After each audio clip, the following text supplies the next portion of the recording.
Pozdrav! 8. lekcija posvećena je funkcijama koje se bave prebrojavanjem. Count, count A, count if i count ifs. Da krenemo redom. Count, kaže counts the numbers of cells in a range that contain numbers.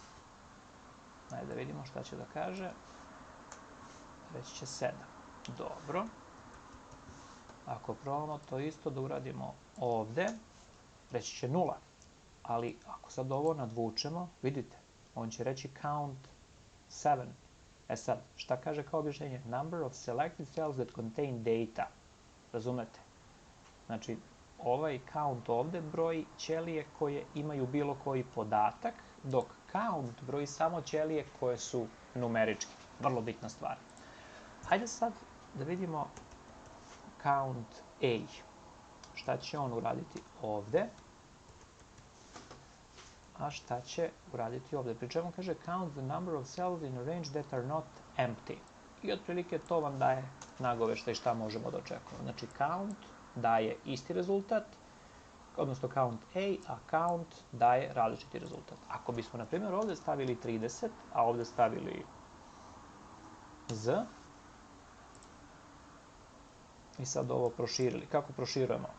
Kliknemo ovde, F2 i povučem.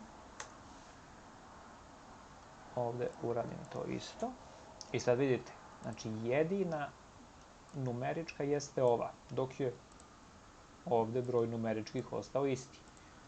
Count će raditi to isto i naravno, šta još možete da uradite? F2 i da kažete nemoj do B10, nego do B11. I kako vi to menjate, vidite kako će se to promeniti. I to je identično.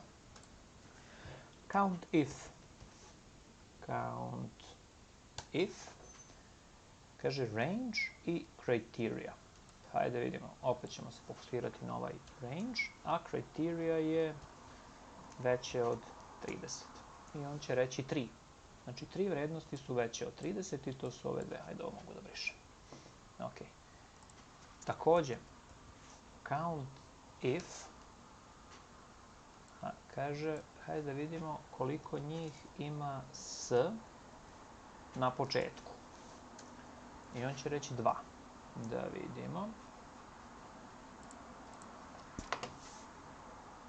To su Stefan i Sanja, koji imaju broj 2, odnosno koji imaju slovo S na početku. S druge strane, šta će biti ako kažemo da vidimo ko ima zvezdica N. Znači, ko ima N na kraju. Opet imamo samo dve vrednosti. Stefan i Zoran. A ako bismo rekli ko ima A, to je bile 4. Andreja, Sanja, Biljana, Gordana, znači ženska imena. S druge strane, ako stavimo A, pa zvezdica, pa A, pa opet, odnosno zvezdica, A, zvezdica, vidimo 6. Od 7 imena, praktično samo Filip nema A ni na jednom mestu. Svi ostali imaju barem na jednom. Zoran u sredini, Stefan takođe, Andreja na početku i kraju, Sanja, Biljana i Gordana, kao što vidite, u sredini i na kraju. Inače, što se tiče ovog ovde dela sa postavljanjem uslova, on se može naravno primijeniti i za sam if i za sam ifs i može se staviti izvan ćelija i na taj način, umesto da se, kako to kažu, hard kodira u ćeliju, on može da se ovde menja. Count ifs, verovatno već sami pretpostavljate. Count ifs prebrojava pod više uslova. Znači da vidimo koliko muškaraca ima, odnosno ovde nije M, nego koliko ima više od 30 godina.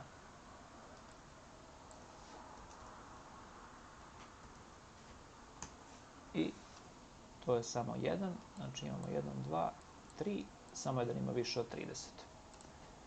Ok, naravno, vi možete staviti ovde i različito, pa će onda ispasti koliko žena ima više od 30 godina. Žene su ovde, broj je 2, Biljana i Gordana. Tako da eto, i naravno još jedna funkcija koju ste videli kada smo dodavali